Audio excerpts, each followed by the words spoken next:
This is CBC Winnipeg News.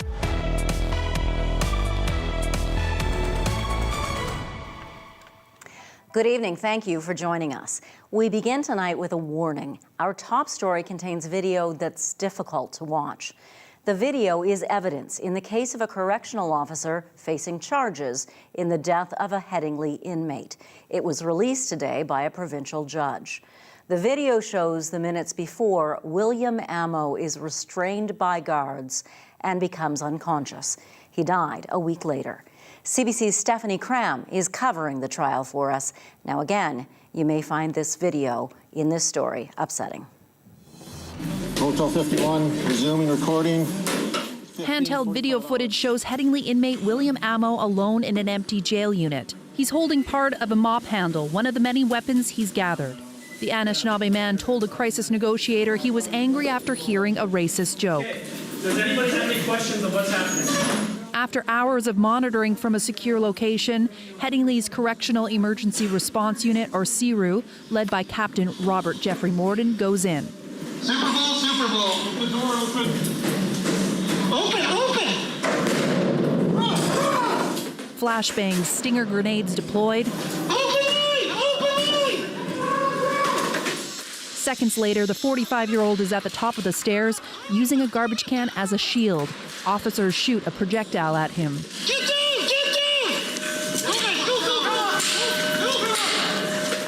Go! He descends and officers take him down.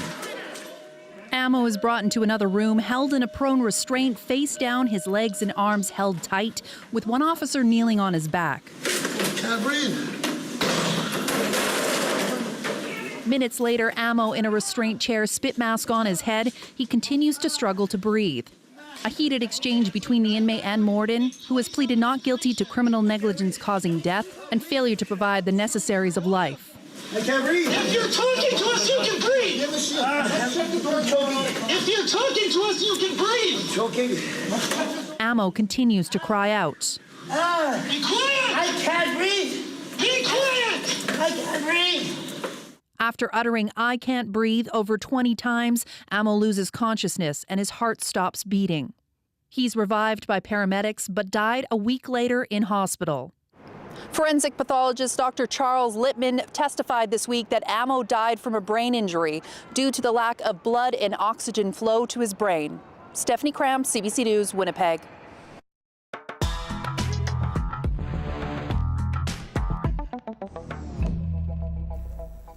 Healthcare and tax cuts continue to dominate Manitoba's election campaign. CBC's Bartley Kivas tells us what the parties promised today. Good morning, everyone. In their second campaign pledge of the week, Manitoba Liberals promised to cover the cost of psychotherapy. Manitoba Liberals are committed to making mental health care part of our provincial health care system by making regulated psychotherapy part of Medicare. The Liberals say this would cost $51 million. How do you do? I'm Wab Canoe. In a healthcare pledge of its own, the NDP promised to help family doctors expand their practices to include other healthcare practitioners. Leader Wab Canoe says this would be more efficient. The family doctor could be seeing one patient at a given time. The nurse practitioner in the same clinic could be seeing another one. The mental health professional could be seeing a different patient at the same time. This, the NDP says, would cost $25 million. While here in Steinbach, the Progressive Conservatives continued on the theme they've raised all week, tax cuts. Something the party considers music to voters' ears. Today, the PC's promised to increase tax rebates on charitable donations. Every dollar that is donated to a charity has a ripple effect, and those ripples build into a wave that are powerful for helping individuals who need it. Under the PC plan, the tax rebate for donations under $200 will rise from 11% to 20%. The rebate on larger donations will rise from 17% to 25%. This change would cost the province about $12 million a year. That's on top of almost $200 million in other tax cut pledges announced earlier in the week. Gertson was asked whether all these tax cuts would place provincial finances at risk. He said not to worry. We've set targets, unlike a previous government. we've usually met those targets or exceeded those targets. All three major parties have already made expensive promises, with 3 weeks left in the campaign for more pledges to come. Bartley Kivas, CBC News, Steinbach. A 30-year-old man is under arrest after a number of explosive devices were hurled at a house in Westwood. Winnipeg police are seen here searching a house on Harcourt Street where they found items associated with explosive devices. Police say between June 21st and August 21st, people around Wordsworth Way heard explosions and found debris in their driveways and on their lawns. They determined a person living in one of the homes was the target. Police made an arrest yesterday along Portage Avenue.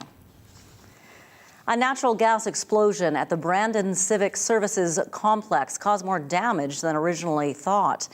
The explosion happened last night and sent one employee to hospital with non-life-threatening injuries. Today, a structural engineer inspected the site. The city's general manager of operations says all the staff and services have been relocated. Patrick Pulak says engineers will be on site throughout this day. The cause of the explosion is under investigation.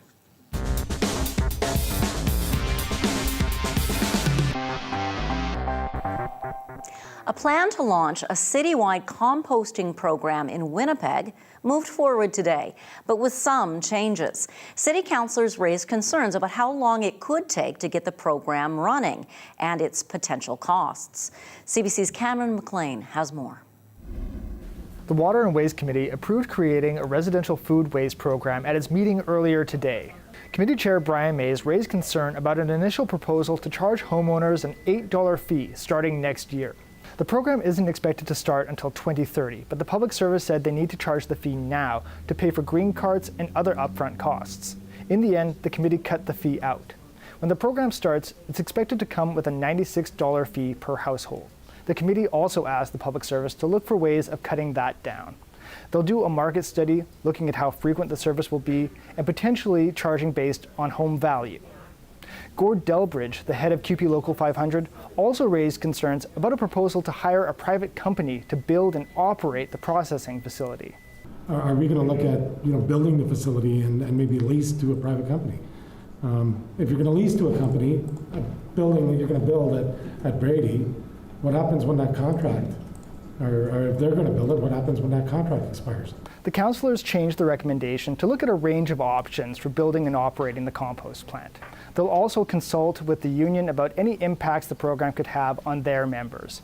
The plan now moves forward to Executive Policy Committee and then on to Council. If passed, a report on the market study and potential opportunities to start the program earlier will come next June. Cameron McLean, CBC News, Winnipeg. People living on the edge of the city of Winnipeg could have a long wait before Winnipeg Transit expands service to their neighbourhoods. New reports outline proposed routes to service the Castleberry Meadows, Waterford Green, Aurora and Prairie Point communities, but a shortage of drivers means these areas won't get service until at least fall of next year.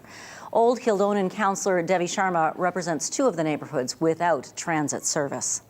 These neighbourhoods have grown tremendously. They're fully built out. And the folks living there in those neighborhoods, they desire transit. They want to get on the bus, to be able to get to work, to get to school, and generally be out in the community enjoying life. In May, Transit said it needed to hire 50 new drivers to meet current service demand. The new routes would require hiring about 17 new full-time staff. You know, Manitoba isn't the only place where university students struggle to find affordable housing. It's been happening right across the country this year. And even as students started attending classes this week, many still don't have a place to live. Kayla Hounsell spoke with a number of students about how they're getting by. Isadora Schumann Munoz is focused on her studies now, but it hasn't been easy. It's been so hard to find a place. I've been bouncing from residence to houses with really bad. She says the search is a struggle. I even saw an ad renting a hallway for $400. A hallway. There are 6 universities in Halifax. The city is seeing a population boom that began during the pandemic. Since then, wildfires destroyed homes and put another 150 people in the rental market. and the vacancy rate is 1%. So my roommate actually ended up looking on Airbnb to see if they would switch to an 8-month lease. This student lives with her parents in Bridgewater, 100 kilometers away. So what would you do if your parents didn't live here in Nova Scotia? That's a really good question. I probably wouldn't know what to do. Tara Carter wound up homeless a few months ago and says there are still students who have no place to live. I let them borrow my tent for a couple nights. They were camping out in a friend's backyard. In fact, the housing situation has become so desperate, this university, the Nova Scotia College of Art and Design, recently reached out to an emergency women's shelter, asking for help. So I was like, are you joking? The nonprofit says it is overburdened. The school says it wasn't asking directly for housing, just advice. Here is another sign of the disaster that we are experiencing here in Halifax and probably across the country. They're your students. How are you helping them? Right, so each of us has a housing office, directing students, giving them the tools that they need to be successful in the search for affordable housing in the domestic market. In a longer term, we're all working to increase capacity. For now, I think we're all just trying to help each other. So all students have somewhere to sleep. Kayla Hounsell, CBC News, Halifax. Manitoba RCMP are looking for 2 suspects in connection with a homicide in Thompson. 34-year-old Ashley Clipping is believed to be either in Thompson or perhaps in Winnipeg. RCMP are also looking for a 16-year-old from Bunabonabee Cree Nation. RCMP say Clipping and 3 men became involved in an altercation with 2 other men at an apartment complex on Ashbury Place in Thompson, August 30th. That altercation resulted in the shooting of a 33-year-old man who has died in the hospital. RCMP say the suspects are considered dangerous. They should not be approached. Anyone with information is asked to call RCMP or Crime Stoppers. To see a picture of the other suspect, visit cbc.ca/Manitoba. A group challenging the province's ban on homegrown cannabis says it will continue its fight to make it legal regardless of the outcome of an ongoing court case. The group, Toba Grown, rallied outside the legislature this morning before heading to court today. Under federal law, it is legal to grow 4 marijuana plants, in your home. But the Manitoba government has its own provincial law against that. Jesse Lavoie, who is with the group Toba Grown, says that ban needs to be lifted. Manitoba banned it. They put a $100,000 fine on it, 1 year in jail, and they can take your house. That's not okay. That's recriminalizing the plant, and we're here to do something about that. The group says it's hoping for a win in court, but they are prepared to appeal if they don't win. The Blue and Gold will be looking to redeem themselves in this Saturday's Banjo Bowl. The Winnipeg Blue Bombers lost an emotional one in overtime in last weekend's Labor Day Classic. That 32-30 loss to the Riders ended Winnipeg's 5-game win streak. But the West Division leading Blue Bombers can clinch a playoff spot with a home win tomorrow against the Rough Riders. Saskatchewan's defensive end Pete Robertson will service a 1-game suspension for his headbutt on Zach Collaros in the 4th quarter last week. Also, former Bomber favorite Chris Strevler will be back in Winnipeg to cheer the team on and sign autographs ahead of the game tomorrow. Game time, 3 p.m.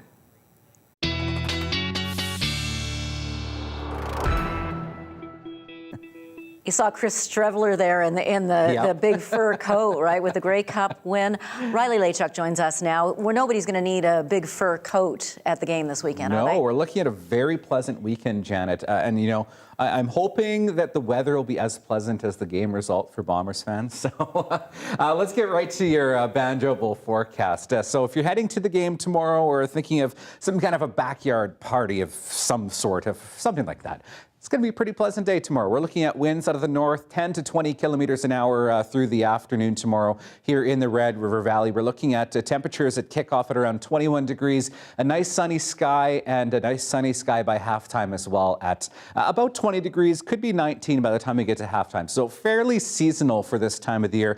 And that's because we are stuck in this high pressure ridge, which has really cleared most of Manitoba out. We're under mainly sunny skies like we have been through most of the day day today.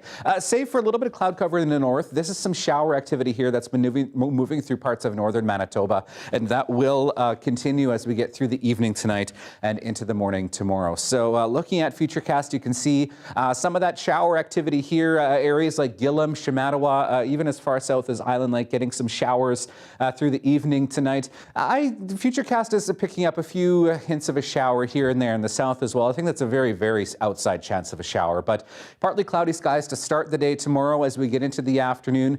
Yeah, bright sunshine and mainly sunny skies even as we get into Sunday. We're looking at just a few clouds to start the day on Sunday, and really that continues. Could see some showers, though, early Monday morning in the southwest, but otherwise looking at a fairly comfortable weekend, really, across most of Manitoba. So 22 degrees at the airport this hour.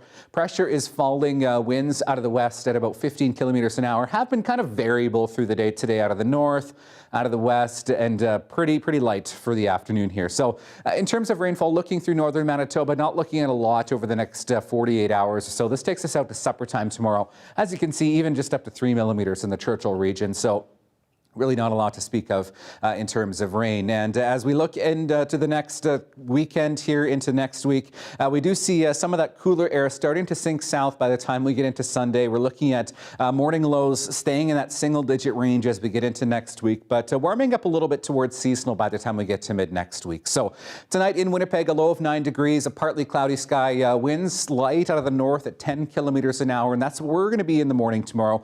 Waking up to a 12 degree by about 8 o'clock in the morning. Still very light winds out of the north, and then picking up a smidge in the afternoon tomorrow. But overall winds looking like they're going to be quite light as we head through the day. 21 degrees by the mid-afternoon. We're looking at a mix of sun and cloud, and that trend continuing as we get into the rest of the weekend. A 21-degree high on Sunday. Cooling off a bit as we head into Monday. Very slim chance of showers to the southwest early on Monday morning. And then 21 degrees for your Tuesday. Bright sunshine. And Jana, we're looking at temperatures like this continuing as we get into the later part of next week as well. I'll have those details coming up a little bit. Looking forward to. I don't mind those temperatures at all. Yeah, they're very comfortable. I like them too. Looks pretty good. Thanks very much, Riley. So it looks like we're going to have great weather this weekend for the second night market in Winnipeg's Chinatown. The market, running tomorrow and also Sunday, celebrates the heritage of the Northwest Exchange District and aims to get more of us exploring that area. I spoke with Ben Lee, the chair of the Chinatown Night Market Committee, yesterday.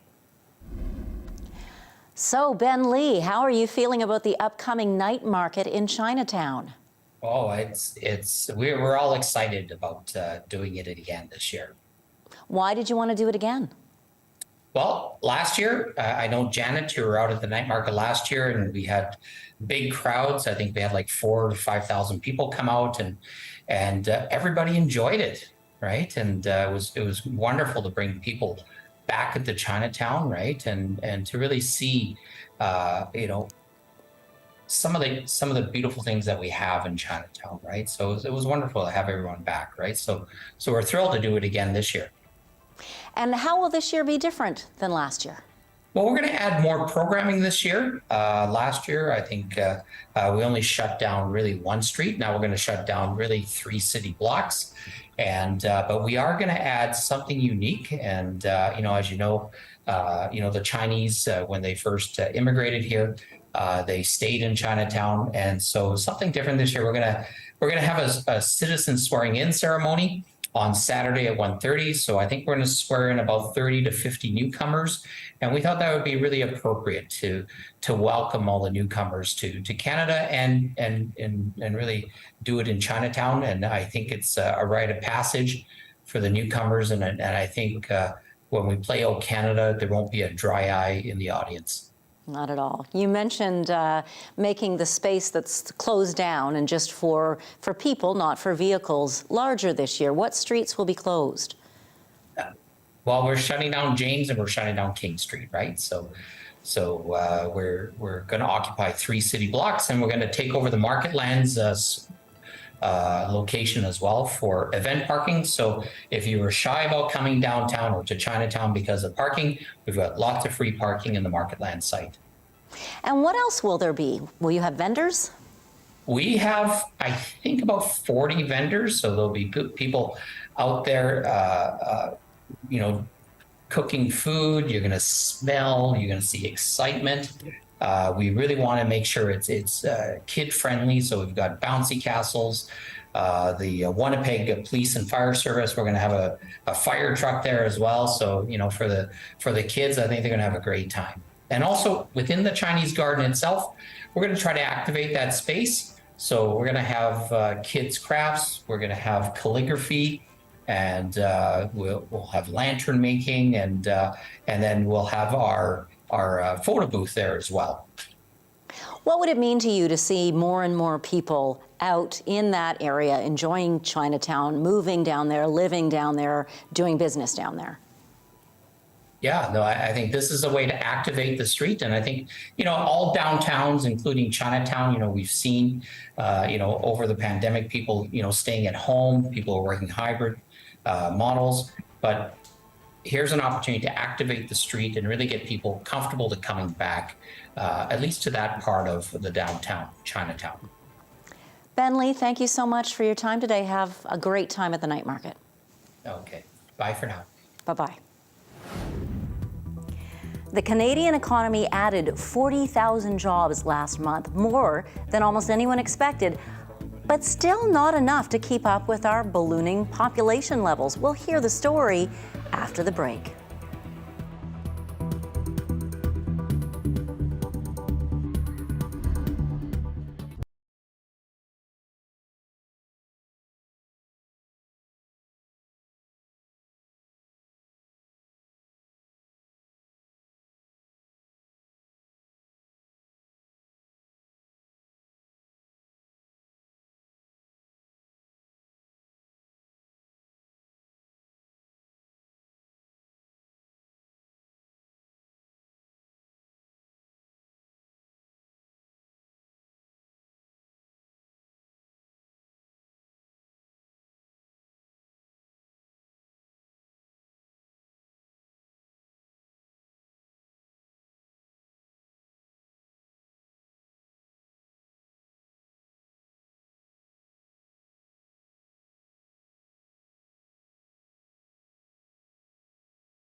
So the Canadian economy added tens of thousands of jobs in August. That's according to today's Statistics Canada report. But those gains didn't push down the unemployment rate.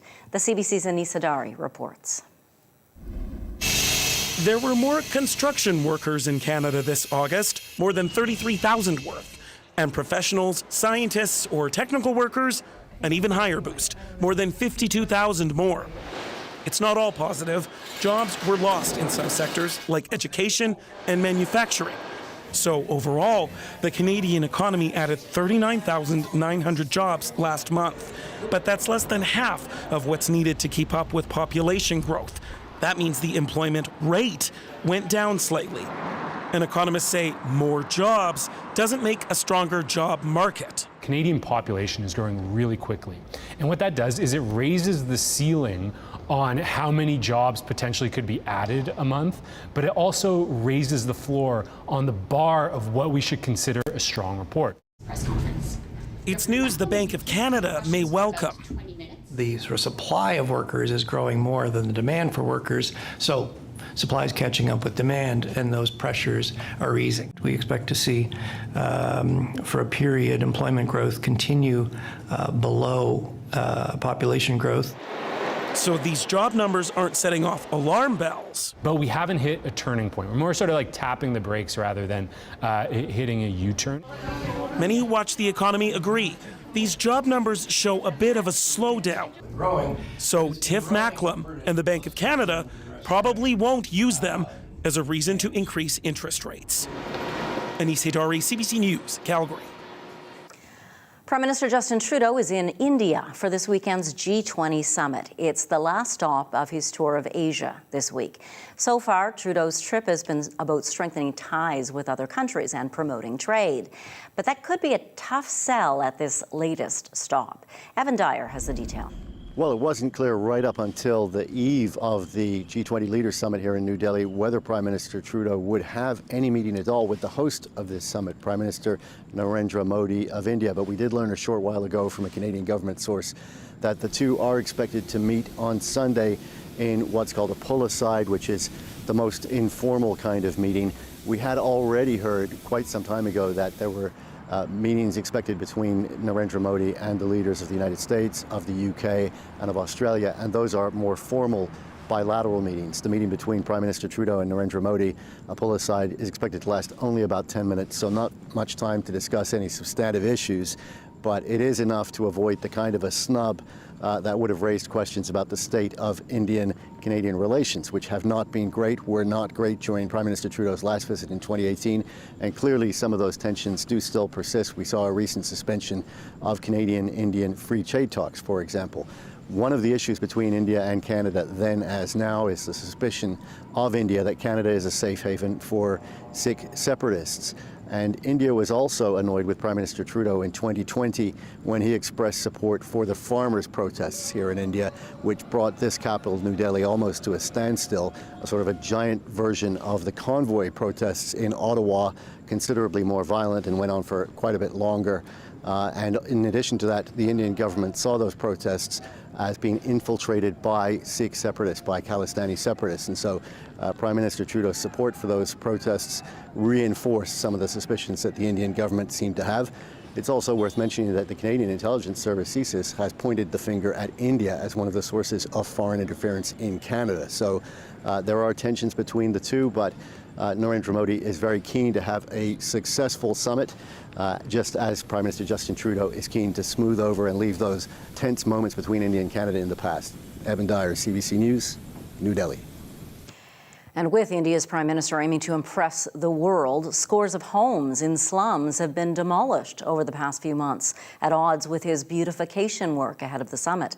Salima Shivji has more.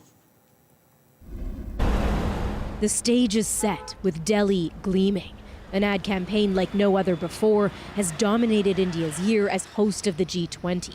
The message, India is a global player to be reckoned with. The city has been spruced up, a fresh coat of paint to cover up any and all blemishes, including many of Delhi's slums and homeless shelters, demolished in the lead up to the summit, leaving thousands with nowhere to go. The police came at night and dragged us out of the shelter, Gajendra Singh recalls. I ran in fear. All he has, he now carries around with him. We are so poor, the government doesn't care about us, this man says. My shelter, my home is destroyed. Where will I go? This is a one shelter home. Around 50 people can accommodate. Local activists are clear the demolitions are a direct result of the G20 coming to town. G20, India's homeless are treated like flies drowning in milk, thrown aside, left with nothing, this social worker says, all for the G20. And so no expense has been spared to make sure the event is a success. The Indian government denies they got rid of the slums as part of a beautification campaign. They say the demolitions are unrelated, that the shelters were built illegally. But officials very clearly want this India to be the focus, India bright and shiny. They hope that the summit cements the country's role as a voice for developing nations on the world stage. Security is tight, the streets empty for a bank holiday in honor of the G20. Photography is not allowed here. They're looking at it as a sort of a national celebration. For many analysts, the Modi government's G20 PR campaign is intended both for a domestic audience and an international one. They've brought the global south to the conscience of the global north. I think India sees itself as literally at the crossroads of some of the big fault lines and the big divisions in the world. But as the leaders arrive in Delhi, Justin Trudeau among them, the absences are glaring. No Vladimir Putin, no Xi Jinping. A blow to India's ambitions to play power broker at a G20 where a consensus seems unlikely. Salima Shivji, CBC News, Delhi. Meantime, the United Nations chief is urging G20 leaders to adopt a strong, unified approach to cutting climate emissions. The climate crisis is worsening dramatically, but the collective response is lacking in ambition, credibility, and urgency. Antonio Guterres warns that the climate crisis is spiraling out of control, but he says the G20 nations have the power to reset that. Guterres also called on big emitters to make extra efforts to cut emissions and for wealthy nations to meet financial pledges that they've already agreed to. Hawaii is marking 1 month since that devastating wildfire tore through Maui. More than 100 people were killed. Thousands were displaced. Homes and businesses burned to the ground. Tourists were advised to stay away, but now officials are reversing course on that. CBC's Sarah Levitt explains. It was a public call by residents and officials alike. Don't come to Maui. Now, though, tourists are being urged to come back. People who come to Maui, with the exception of the part of West Maui and Lahaina that's been affected, they will be helping us to heal and recover. On August 8th, the fire swept through Lahaina, destroying the historic town. Residents raced to get out, some jumping into the ocean to survive. Many didn't make it. More than 100 people died, and hundreds of others are still missing, yet to be identified. Our devastation is not your vacation. The disaster prompted many to say tourists aren't welcome, including celebrities like Hawaiian Jason Momoa. Maui is not the place to have your vacation right now, he wrote on Instagram. But a month later, another reality has set in. Tourism in Maui accounts for 40% of its economy. Everyone's realized that this will be a bigger disaster than just the wildfires if the economy crashes as well. For the past 10 years, Morgan Miller has been running a sushi food truck in central Maui, a small business he's managed to survive so far. I'd say it's kind of a sad truth, but it is the truth that in the modern society that exists in Maui, there are most people making a living out here based on tourism. Tourism is not Maui's savior. Catherine Duchesneau lost her home in Lahaina and her job in tourism, but she wants her community to be the focus, not visitors. Businesses do need to thrive and our people do need to be employed, but we need conscious tourism. Living this, the government as a whole continues to fail the residents and put the tourists in front of the residents in general. This week, a Hawaiian senator said the spirit of aloha remains strong in the community, but help is still necessary. particularly for those who are left without homes. Sarah Levitt, CBC News, Washington. 1 year ago today, Queen Elizabeth II died. We'll show you how she's being remembered in Britain today when we return.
One year ago today, Queen Elizabeth II died. Her reign had lasted 70 years. The CBC's Chris Brown shows us how she was remembered in Britain today. 1 year on, and King Charles, rather than Prince Charles, now feels pretty easy to say. On the anniversary of his ascension to the throne, he and Queen Camilla visited a Scottish church and said quiet thank yous to locals.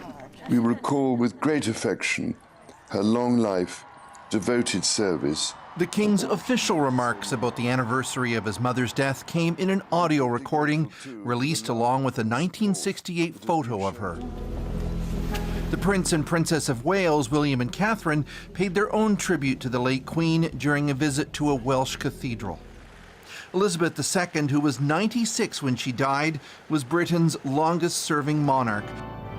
After his coronation, arguably the highlight of Charles's first year, the transition appeared to go smoothly. But at 74 years old, the king's plans going forward are harder to discern, says this royal historian. Charles's best bet, as far as anything can be, is for him to steady the ship, to make sure that there's going to be a monarchy when he finishes, and to leave the door open for William to come in and do any more major change that's needed. Recent opinion polls suggest Charles is generally viewed favorably, but support for abolishing the monarchy is also rising. Then there's Charles's estrangement from his son Harry. Why I know exactly 1 year on that she is looking down on all of us tonight. He flew in and out of London for a charity event where he paid tribute to his late grandmother, but he didn't see the king. As yet, there is no permanent memorial to the Queen, but this day came with cannon salutes, and from Britain's Prime Minister, this is 1 year on, the scale of her service to the nation and the Commonwealth is appreciated more deeply than ever. Chris Brown, CBC News, London.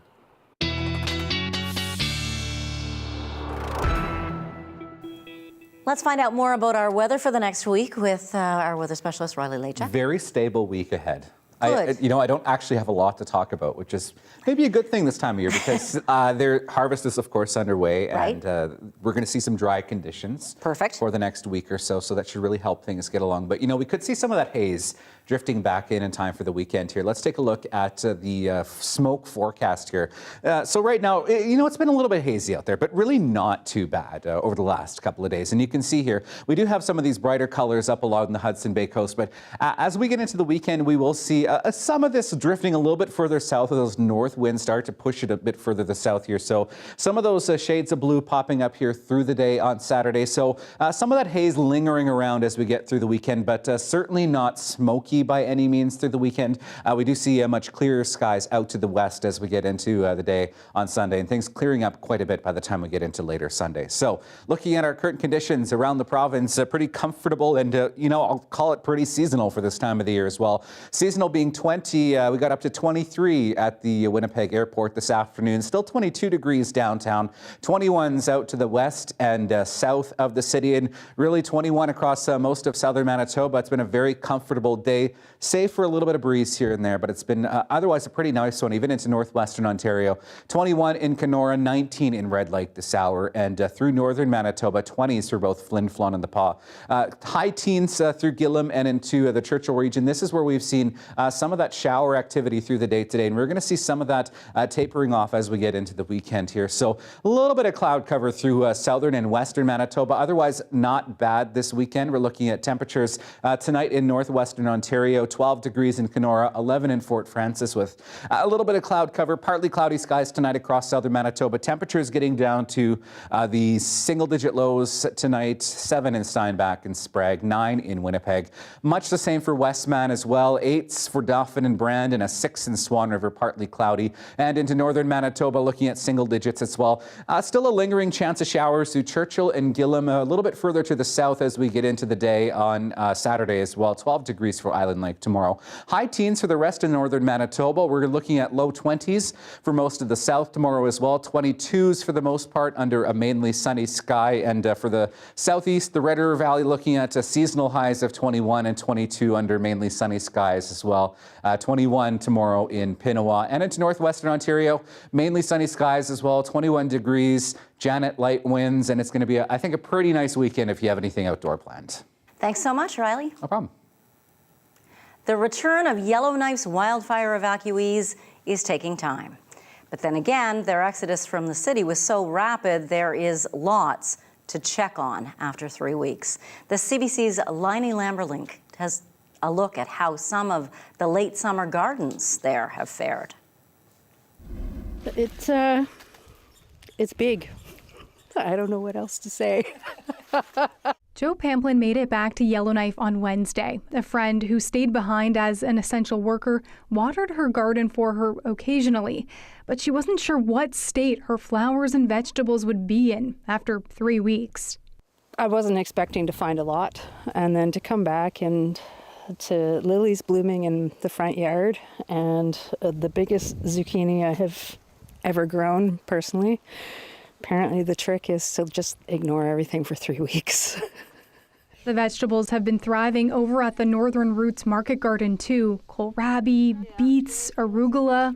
So the beans have really liked the hot weather. This garden's keeper, Lona Sorensen, fled Yellowknife when the evacuation order came down.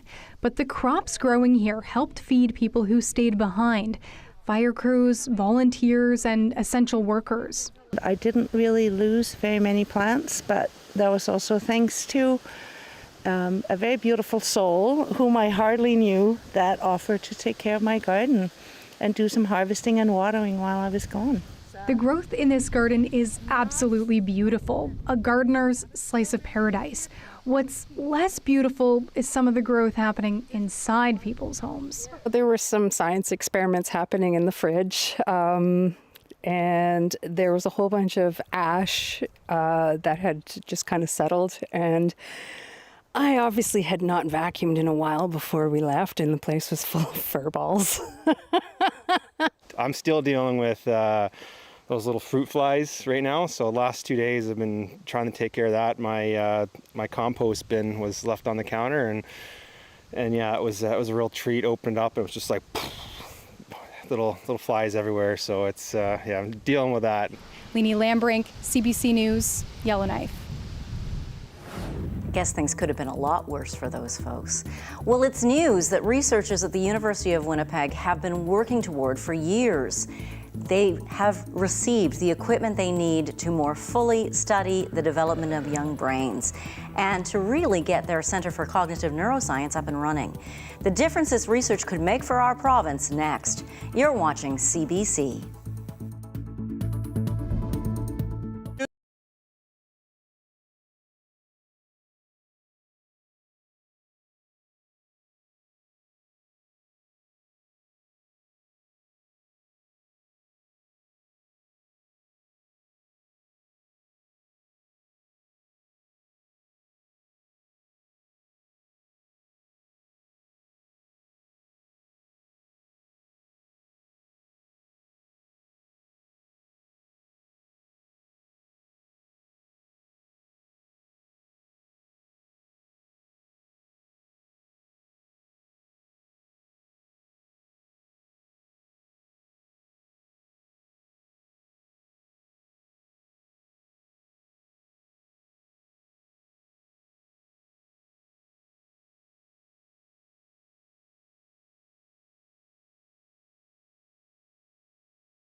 A $130,000 grant from the Canada Foundation for Innovation is giving researchers at the University of Winnipeg the chance to better understand the brain development of preschoolers.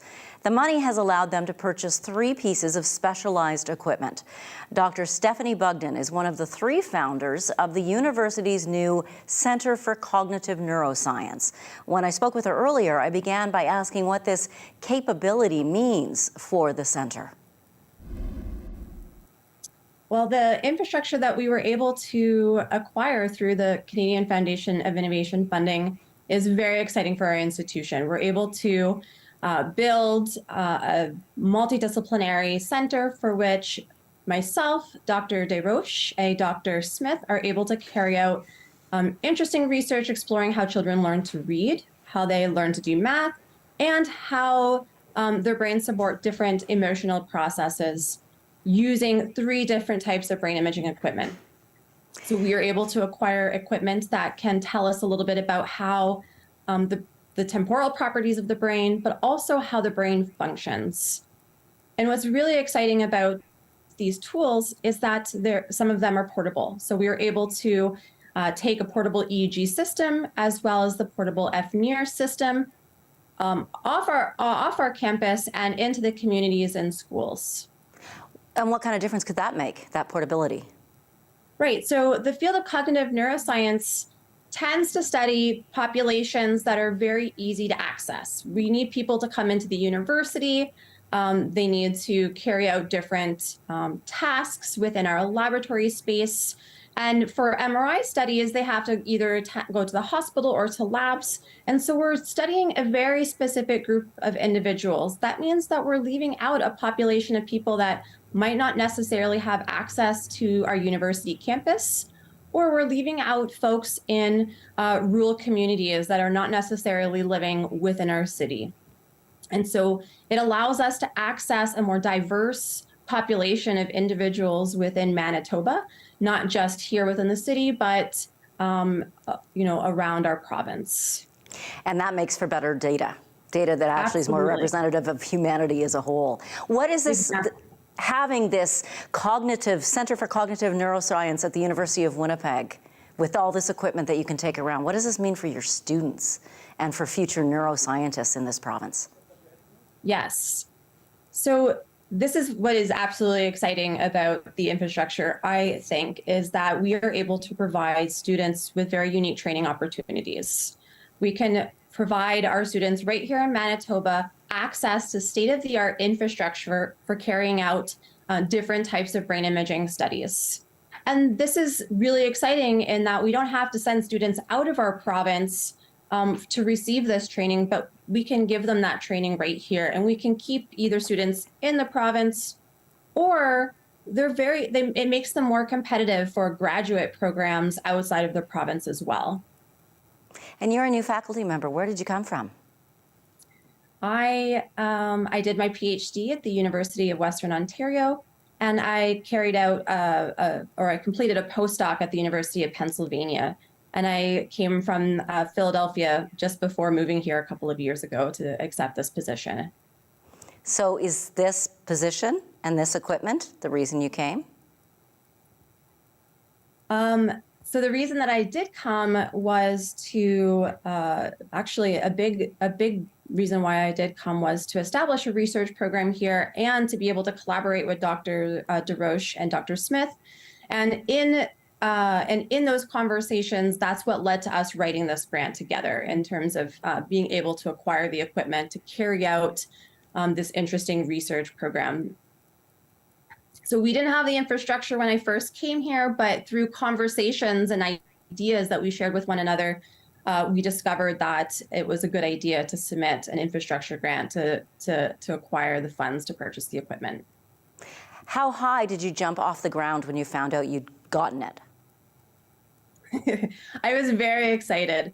It was a very ambitious research agenda that we pitched, and so we're very excited that we received the support through the university, through Research Manitoba, and of course, CFI.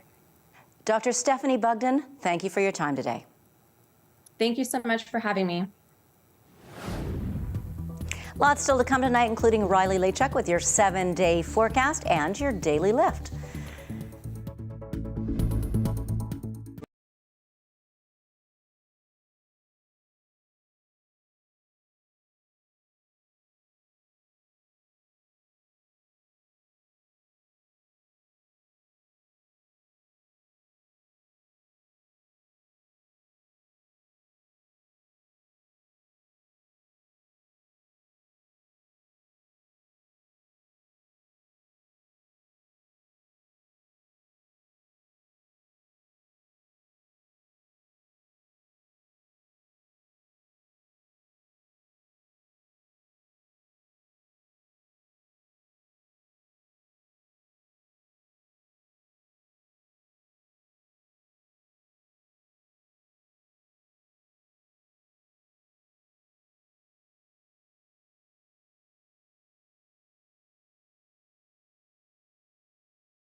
Well, we're looking at a very stable weather pattern for the next 7 days. For the weekend as well, look at this. Mainly sunny skies through Saturday and Sunday, highs of 21 degrees both days. Winds fairly light for the next couple of days as well. A little bit of cloud cover rolls through on Monday, high of 18 degrees, and then we see low 20s as we get through the balance of the work week. No rain in the forecast, which is a good thing for those that are trying to finish harvest, but temperatures very seasonal for this time of the year, 23s and 24 degrees. So Evelyn Morrison just celebrated the birthday of a lifetime. The 99-year-old from Shipman, New Brunswick, always wanted to fly in a helicopter. Me too, you know what? And now she gets to cross it off her bucket list. Here's your daily lift.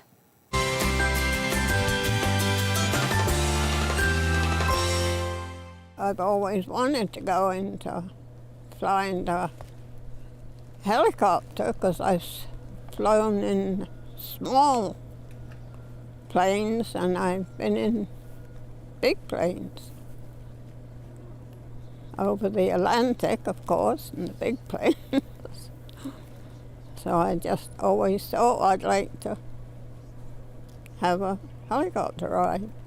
Well, I was a little nervous, but I was all right once they got me in that. You see, Mrs. Morrison's husband was a bush pilot, so they used to fly together in all types of aircraft, but never in a helicopter. Her kids say they flew some of the same routes she used to go with her husband, and that brought back memories. They also tell us Morrison's been an adventure lover her whole life. Still has it in her, obviously. Her daughter's joking that next year, for her big 100, what do you think they should do, Riley? Oh, I don't know. What about jumping out of the plane? Yeah, skydiving. Wouldn't put it past her. Thank you for being with us tonight. I hope you have a fabulous weekend. See you at 11.